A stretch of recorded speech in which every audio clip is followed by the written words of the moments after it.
আজকে আমরা যেটা করবো সেটা হচ্ছে, আচ্ছা প্রত্যেকটা কিন্তু আমরা first of count, right and colour. তো এই কালারগুলো আমি করিনি, পরে আমি তোমাদের কালার করে দেখিয়ে দেবো একবার। এখানে 4টে ল্যাম্প এঁকেছি, তো এখানে 4 লিখবে বেবিরা। তো এইটাতে যখন 4টা আমি লিখছি তখন কীভাবে আমরা বলছি, প্রথমে এইটা কিন্তু সবাই করে দিতেই হবে। Standing line, sleeping line, cut the line, standing line, sleeping line, cut the line. এই যে জিনিসটা হবে, এর ওপরে বেবি জাস্ট বলে হবে standing line, sleeping line, cut the line, standing line, sleeping line, cut the line, standing line, sleeping line, cut the line. এইভাবে, ঠিক আছে? Standing line, sleeping line, cut the line, standing line, sleeping line, cut the line, standing line, sleeping line, cut the line. ওদেরকে কিন্তু মুখে বলার সুযোগ করে দিতে হবে, cut the line, standing line, sleeping line, cut the line. এমন না যে আপনি বলছেন ও চুপ করে রয়েছে, তাহলে কিন্তু হবে না। বেবিদের সাথে ফ্রেন্ডলি মিশতে হবে, ওরা যাতে ভয় না পায় সেটা দেখতে হবে আমাদেরকে। Standing line, sleeping line, cut the line, standing line, sleeping line, cut the line, standing line, sleeping, cut the line, standing line, sleeping line, cut the line, standing line, sleeping line, cut the line, standing line, sleeping line, cut the line. Sorry, এটা একটু হয়ে গেল। Standing line, sleeping, cut the line, standing line, sleeping, cut the. এবং যখন ওরা চলে পুরোটা করে যাবে তখন আমরা শুধু এরকম দিয়ে দিলেই ওরা কিন্তু পারবে। এই শুধু এইটুকুনি দিলে standing line, sleeping line, cut the line, এই শুধু এই 3টে দিলে ও নর্মালি এইভাবে দাগটা টেনে দিতে পারবে। যখন ও একদম যখন মানে পুরোটা হয়ে যাবে না, তো এইভাবে standing line, sleeping line, cut the line বলে বলে করতে হবে। এটা আমি এখানটাতে দেখিয়ে দেবো। আরেকটা কথা, সেটা হচ্ছে কি, আপনারা অনেকেই দেখেছেন যে আমি কাউন্সেলিংয়ের কোর্সটা কমপ্লিট করেছি। তো আপনাদের যদি কারোর কোনো সমস্যা থাকে বা মানে কোনো কিছু জিজ্ঞাসা থাকে বেবিদের সম্বন্ধে, বিশেষ করে কিছু, মেন কথা অ্যাকচুয়ালি কাউন্সেলিং কিন্তু বেবিদের হয় না, কাউন্সেলিং হয় গার্জেনদের।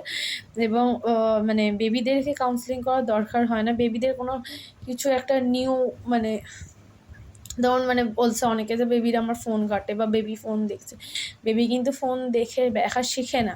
বেবিকে ফোন হাতে ধরানো হয়, তারপর বেবি ফোন দেখতে শেখে, বা বেবির একটা মানে অ্যাডিক্টেড টাইপের ওরা হয়ে যায়। ওরা তো ছোটো, ওরা অতটা বোঝে না। তো কিন্তু ওরা কিন্তু ফোন সম্বন্ধে ছোটো থেকে জেনে আসে না বা ছোটো থেকে জানে না। আমরাই ওদেরকে ফোনটা শেখাই বা ফোনটা জানাই যে ফোনে দেখো এইটা আছে, ওইটা আছে। তো সেক্ষেত্রে আমি বলবো যে আপনারা অবশ্যই মানে এই কোর্সটা সত্যিই ভীষণ দরকার। আমি যদি না করতাম আমি বুঝতে পারতাম না কাউন্সেলিংয়ের কোর্সটা কতটা দরকার একটা টিচারের জন্য। আর গার্জেনদের জন্য অবশ্যই জানা দরকার যে কাউন্সেলিংটা কী ব্যাপারটা হয় বা কেন আমাদের জেনে রাখা উচিত। নিজেদের বেবিদের মানে সঠিকভাবে গ্রো করানোর জন্য কাউন্সেলিংটা সবার শিখে রাখাটা আমার মনে হয় এটা একটা দরকার বা এটা একটা ম্যান্ডেটরি জিনিস।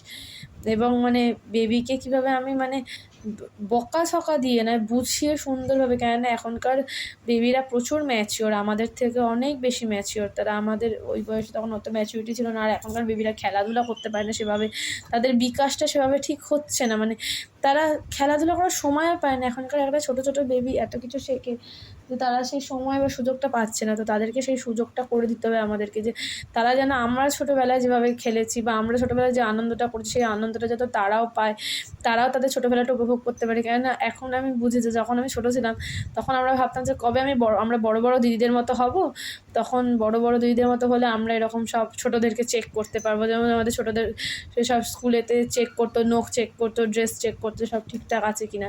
কিন্তু তারপর দেখলাম যে বড় হয়ে যাওয়ার পর তখন আর মনে হচ্ছে যে আর তো ছোটো হওয়া যাবে না। সেই সেই যে একটা সময়কাল চলে যায়, সেই সময়টা আর ফিরে আসে না। তো সেইটা আমাদেরকেও বুঝতে হবে যে আমরাও যেভাবে সময়ের গতিতে এগিয়ে এসেছি, তারা যেন সেই মানে সেই ছোটোবেলাটা পায় আমরা যেরকম পেয়েছি। তাদেরকে সেই খেলাধুলার সুযোগ করে দেওয়াটা আমাদেরই উচিত। তাদেরকে পার্কে নিয়ে যাওয়া, মাঠে নিয়ে যাওয়া, একে অপরের সাথে বন্ধুত্ব করানো। তো এগুলো কিন্তু কাউন্সেলিংটা না জানলে আপনি বুঝতে পারবেন না টিম ওয়ার্ক কাকে বলে, টিম ওয়ার্ক কতটা জরুরি। আপনারা যারা অনেকে বেবিরা গার্জেনরা মানে তারা সব ওয়ার্কিং প্যারেন্টস, তো তাদের জন্য এগুলো জানাটা খুব ভীষণ জরুরি যে কীভাবে আমি বাচ্চার সাথে কতটা টাইম দেবো বা কতটা টাইম স্পেন্ড করবো বাচ্চার সাথে। কেন বাচ্চার সাথে টাইম স্পেন্ড করাটা খুব জরুরি। যতই আমরা বিজি হই না কেন, বিজি লাইফেও বাচ্চার সাথে একটা টাইম স্পেন্ড করতেই হবে, তবে গিয়ে তারা শিখবে জিনিসটা। তো এটুকুই আমি বললাম। আপনাদের যদি কোনো প্রশ্ন থাকে, জিজ্ঞাসা করবেন। আর যদি মনে হয় যে কনসাল্ট করবেন, তাহলে আমার ফোন নাম্বার দিয়ে দেবো আমি। তখন ওই নাম্বারে আপনারা অবশ্যই হোয়াটসঅ্যাপ করবেন, কখনো কল করবেন না, হোয়াটসঅ্যাপে জানিয়ে রাখবেন। আমি আপনাদেরকে সেশনে দিয়ে দেবো, ঠিক আছে? তো এইটা একটুখানি আপনারা জানবেন যে কার কী সমস্যা, তো সেটা আপনারা কমেন্ট করবেন, তা সেই বুঝে আমি উত্তর দেবো, বা সেই বুঝে আমি বুঝিয়ে বলবো যে সেটা কীভাবে করলে সেটা ক্ল্যারিফাই করা যায়, বা সমস্যাটা সমাধান কীভাবে করা যায়। তা আজকের মতো এখানেই ক্লাস শেষ করছি।